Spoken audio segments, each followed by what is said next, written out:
Hello welcome सुमर Singh classes. तो आज की क्लास में हम ये डिस्कस करने वाले हैं ब्लड रिलेटेड की पॉइंट्स के कि कौन कौन से ऐसे ब्लड रिलेटेड इम्पॉर्टेंट टॉपिक्स हैं या फिर पॉइंट्स हैं जो कि क्वेश्चन में आते हैं या फिर किसी भी एग्ज़ाम्स में आते हैं।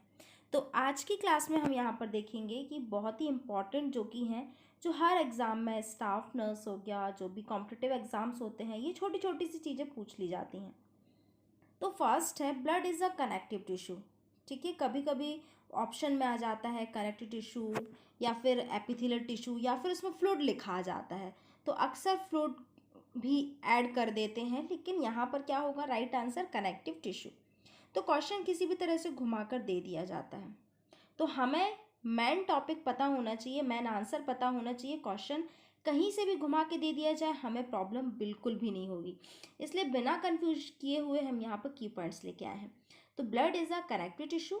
Blood is composed clear straw coloured. जो ब्लड का कलर है, जैसे कि आप देख पा रहे हैं, क्लियर होता है एंड स्ट्रॉ कलर होता है एंड वाटरी फ्लूइड भी देखने को मिलता है। जब ब्लड फिल्टर हो जाता है या फिर ब्लड जब क्लॉट हो जाता है तो उसके बाद आपको वाटरी फ्लूइड देखने को मिलता है।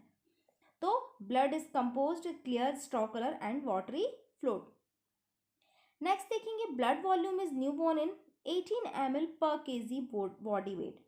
अगर ब्लड वॉल्यूम की बात करें न्यूबॉर्न बेबी में तो 80 ml पर केजी होता है, किसके अकॉर्डिंग, बॉडी वेट के अकॉर्डिंग। इसी के अकॉर्डिंग जो एडल्ट्स में होता है, इसमें blood makes up about 7% of body weight. Like हम यहाँ पर एक एग्जांपल भी दिया है, अगर कोई 70 केजी का मैन है तो उसका जो होगा ब्लड होगा 5.6 लीटर होगा। तो 7% ऑफ बॉडी वेट क्या देखने को मिलेगा, ब्लड देखने को मिलेगा एक एडल्ट पीपल में। नेक्स्ट देखते हैं पीएच लेवल ऑफ ब्लड। तो नॉर्मल पीएच लेवल बहुत ही इंपॉर्टेंट है, ये कई बार पूछ लिया जाता है।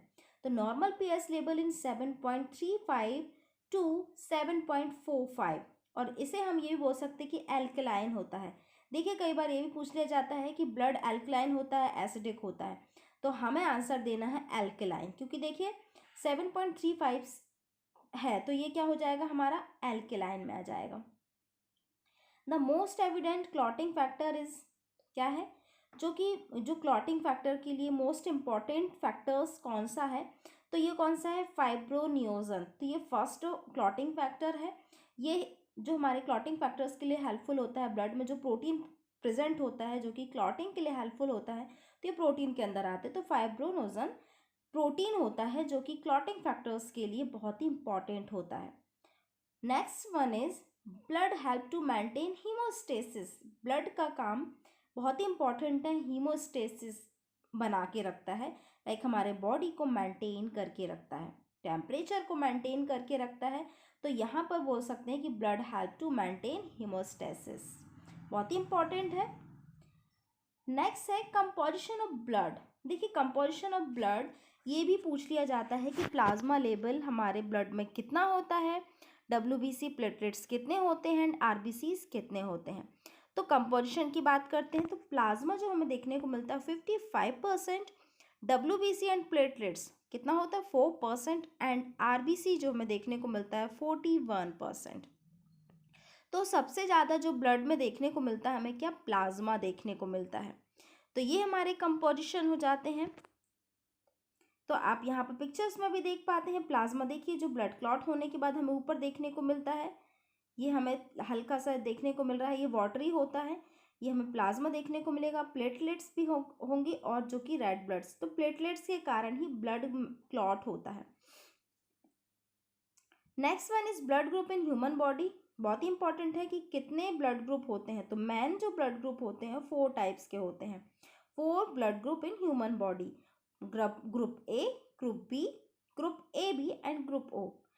तो ब्लड ग्रुप का एक क्लास यहाँ पर लेक्चर डाला हुआ है, ब्लड ग्रुपिंग कैसे की जाती है या फिर कैसे होता है। अगर आप इसे पूरा ब्रॉडली देखना चाहते हैं तो आपको यहाँ पर इसी चैनल में आपको ये टॉपिक देखने को मिल जाएगा। ब्लड ग्रुप एवियो सिस्टम किसने यहाँ पर डिस्कवर किया था, तो ये हमारे ये भी क्वेश्चन पूछ लिया जाता है। तो ये हमारे ग्रुप हो जाते हैं कि ये कौन कौन से ग्रुप होते हैं। तो इसकी सारी जानकारी अगर आप देखना चाहते हैं तो आपको एक लॉन्ग वीडियो देखने को मिल जाएगा। नेक्स्ट है function of WBC। Formation of WBC. तो डब्ल्यूबीसी का फॉर्मेशन कहाँ होता है? बोन मैरो में। देखिए कई बार क्वेश्चन को घुमा कर दे दिया जाता है, तो यहाँ पर हमें डब्ल्यूबीसी का फॉर्मेशन भी कहाँ देखने को मिलेगा? बोन मैरो में ही देखने को मिलेगा, अस्थि मज्जा जिसे हम बोलते हैं। और आरबीसी का फॉर्मेशन भी हमें बोन मैरो में ही देखने को मिलता है। आरबीसी के लाइफ स्पान की बात करते हैं तो आरबीसी लाइफ स्पान 120 डेज, 120 दिन तक ये जिंदा रहती है और 120 दिन के बाद क्या हो जाती है? डिस्ट्रॉय हो जाती हैं। बहुत ही इंपॉर्टेंट बात है, डिस्ट्रॉय कहाँ पर होती हैं? तो जो आरबीसी होती हैं वो डिस्ट्रॉय स्प्लीन में होती हैं। ये बहुत ही इंपॉर्टेंट है कि आरबीसी 120 डेज के बाद कहाँ पर डिस्ट्रॉय होती हैं? तो ये जो डिस्ट्रॉय देखने को मिलेगा स्प्लीन में देखने को मिलेगा। प्लेटलेट्स लाइफ स्पान, तो प्लेटलेट्स की लाइफ कितनी होती है? प्लेटलेट्स की जो लाइफ होती है 7 से 10 डेज की होती है। तो 7 से 10 डेज के बाद जो प्लेटलेट्स होते हैं वो भी क्या हो जाते हैं? डिस्ट्रॉय हो जाते हैं। और प्लेटलेट्स डिस्ट्रॉय होते हैं लिवर एंड स्प्लीन दोनों में ही होते हैं। तो ये भी बहुत इंपॉर्टेंट क्वेश्चन है, ये भी कई बार पूछ लिया जाता है। नेक्स्ट क्वेश्चन देखते हैं। RBC red colour is due to presence of porphyrin pigment. ये स्पेलिंग यहाँ पर रॉन्ग हो गई है, पिगमेंट है, PIG, pigment present into haemoglobin. अब देखिए बहुत ही इंपॉर्टेंट है, ये चीज़ हमें पता होनी चाहिए कि जो आरबीसी का जो रेड कलर होता है वो किसके कारण होता है? ऐसा क्या प्रेजेंट होता है? हमने बोला कि हीमोग्लोबिन के कारण आरबीसी का कलर क्या होता है? रेड होता है। हाँ, हीमोग्लोबिन प्रेजेंट होता है इसलिए रेड कलर होता है, लेकिन हीमोग्लोबिन में एक प्रोफायरिन पिगमेंट प्रेजेंट होता है। किस में प्रेजेंट होता है? हीमोग्लोबिन में प्रेजेंट होता है। तो पोरफायरिन पिगमेंट के कारण ही आरबीसी का कलर रेड होता है। कभी हीमोग्लोबिन आपको ऑब्जेक्टिव में नहीं दिया, पोरफायरिन पिगमेंट दे दिया, तो ये आपका बहुत ही इंपॉर्टेंट है। तो पोरफायरिन पिगमेंट जो कि हीमोग्लोबिन में प्रेजेंट होता है उसके कारण ही आरबीसी का जो कलर होता है वो रेड होता है। नेक्स्ट है total body volume occupied by RBC is called haematocrit और पैक्ड सेल वॉल्यूम। अब देखिए ये भी इम्पॉर्टेंट है कि आरबीसी जितने एरिया को कवर करती है, लाइक आरबीसी रखी हुई है, जैसे कि हम ये बोल सकते हैं कि आरबीसी जितने भी एरिया को कवर करके रखती है उस एरिया को हम क्या बोलते हैं? तो उसे हम बोलते हैं हेमाटोक्रिट। लाइक हम बात करते हैं, अगर हम किसी पानी में एक बॉल डाल देते हैं या फिर हम कोई भी ऑब्जेक्ट डाल देते हैं, अब बॉल जैसे कि हम बात कर लेते हैं, वो जो बॉल जितने में कवर रहेगी, बॉल जो है पानी में जितने एरिया में कवर रहेगी, तो उस एरिया को हम क्या बोल रहे हैं? बॉल को हम आरबीसी समझ लेते हैं, तो उस बॉल को हम क्या बोलेंगे? उस बॉल वाले एरिया को क्या बोलेंगे? जितने में वो कवर करके रखा, तो हेमाटोक्रिट। तो आरबीसी का जो ब्लड वॉल्यूम जो कि ऑक्यूपाइड करके रखता है, जो उसे अब आयतन बना के रखता है, उसे हम बोलते हैं हेमाटोक्रिट या फिर पैक्ड सेल वॉल्यूम भी हम इसे बोलते हैं। तो ये भी इंपॉर्टेंट है। डिक्रीज हेमाटोक्रिट, अगर हेमाटोक्रिट डिक्रीज हो जाता है तो नोन, इसके कारण इसे क्या बोल सकते हैं? Anaemia. And increase haematocrit known as polycythaemia. RBC contain about 120 million haemoglobin molecules. तो आरबीसी हम बात करते हैं, आरबीसी में हमें 120 मिलियन हीमोग्लोबिन के मॉलिक्यूल्स देखने को मिलते हैं, राइट। ये भी बहुत ही इंपॉर्टेंट है कि जो आरबीसी है, हमारे आरबीसी हैं, तो पर्टिकुलर एक आरबीसी की अगर हम बात करें तो आरबीसी में 280 मिलियन हीमोग्लोबिन के मॉलिक्यूल्स प्रेजेंट देखने को मिलते हैं। अब यहाँ पर बात करते हैं, each haemoglobin can carry up to 4 oxygen molecule. जो एक हीमोग्लोबिन होगा, तो एक हीमोग्लोबिन देखिए कितनी, आप 280 मिलियन हीमोग्लोबिन है हमारे आरबीसी में, बट ईच हीमोग्लोबिन क्या करता है? ऑक्सीजन के 4 मॉलिक्यूल्स को क्या करता है? कैरी करता है। इसलिए बोलते हैं ना कि हीमोग्लोबिन का जो काम होता है ऑक्सीजन को कैरी करने का काम करता है, ऑक्सीजन को सप्लाई करता है।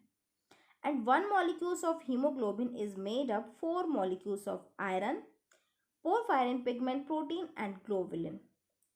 तो जो एक हीमोग्लोबिन होता है ना, तो जो एक हीमोग्लोबिन का वो मॉलिक्यूल्स होता है, 1 मॉलिक्यूल्स ऑफ हीमोग्लोबिन, वो मिलकर किस किस चीज़ से बना होता है?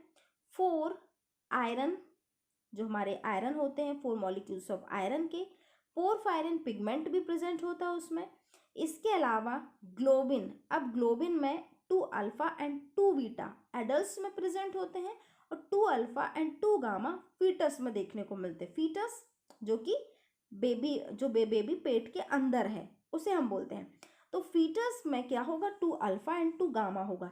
लेकिन एडल्ट की बात करें, हम अपनी बात करें, तो ग्लोबिन जो होगा ना 2 अल्फा एंड 2 बीटा दोनों को देखने को मिलता है।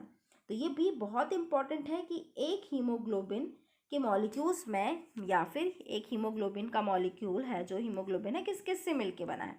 तो porphyrin pigment 4 iron molecules and globin में 2 alpha and 2 beta. Next, 2 gram haemoglobin content 3.3 mg iron, 1 gram haemoglobin. 1 gram haemoglobin में आयरन की मात्रा कितनी होती है? तो 1 ग्राम हीमोग्लोबिन में 3.34 mg आयरन प्रेजेंट होता है। अब इसको क्वेश्चन घुमा के भी पूछ लिया जा सकता है कि 6 ग्राम हीमोग्लोबिन के कंटेंट में कितना आयरन प्रेजेंट होगा। तो हमें अगर एक हीमोग्लोबिन का पता होगा, 1 ग्राम हीमोग्लोबिन का पता होगा, तो हम इजली इसे मल्टीप्लाई करके हम आंसर निकाल सकते हैं। तो इस तरह के क्वेश्चन ही पूछे जाते हैं। तो 1 ग्राम haemoglobin contain 3.3 mg iron present होता है। नेक्स्ट है, ये तो कई बार हम भूल भी जाते हैं, तो ये बहुत ही इंपॉर्टेंट है, जो कि WBC नॉर्मल रेंज, जो WBC की नॉर्मल रेंज होती है 4000 से 11000 cell UL। Platelets and thrombocytes की नॉर्मल जो रेंज होती है 1.5 to 4.5 लाख होती है। RBC की नॉर्मल रेंज की बात करें तो 4.8 to 5.4 मिलियंस होती है। एंड HP का बात करें, हीमोग्लोबिन, तो हीमोग्लोबिन जो एट बर्थ में देखने को मिलता है ना, तो 25 ग्राम पर DL देखने को मिलेगा। और हीमोग्लोबिन 1 ईयर के पर्सन की बात करें तो 17 ग्राम पर DL देखने को मिलेगा। और वही एडल्ट मेल की बात करें तो 50 ग्राम पर DL एवरेज रेंज होगा। एंड 50 से 70 ग्राम, 70.5 ग्राम हमें देखने को मिल सकता है। अब वहीं फीमेल की बात करें तो 14.5 ग्राम पर DL से लेकर यहाँ पर 615 तक यहाँ पर हमें देखने को मिल सकता है। लेकिन जो एवरेज रेंज होगा 14 या फिर 13.5 ग्राम पर DL देखने को मिलता है। नॉर्मल काउंट ऑफ CD4 जो कि T हेल्पर सेल्स होती है, जो कि हम बोल सकते हैं कि एक तरह से मैसेज देने का काम करती हैं। तो ये मोस्टली HIV पेशेंट में देखा जाता है। तो जो CD4 सेल होती है उसका काम क्या होता है? CD4 सेल का नॉर्मल जो काउंट होगा वो 500 से 1500 सेल्स देखने को मिलता है। 500 से 1500 सेल्स पर mm3। तो CD4 की जो नॉर्मल रेंज होगी 500 to 1500 देखने को मिलेगी। तो ये कुछ इंपॉर्टेंट क्वेश्चन थे। 27 जो टॉप इंपॉर्टेंट क्वेश्चन है, यहाँ से भी कई बार पूछ लिए जाते हैं। ये बहुत ही इंपॉर्टेंट है, एक बार इसे जरूर रिवाइज करिए। अगर आप अदर वीडियोस को भी डिस्कस करना चाहते हैं तो आप कमेंट कर सकते हैं, और अगर आपको बहुत इंपॉर्टेंट लगती है ये वीडियो तो शेयर जरूर करिए। So thank you so much.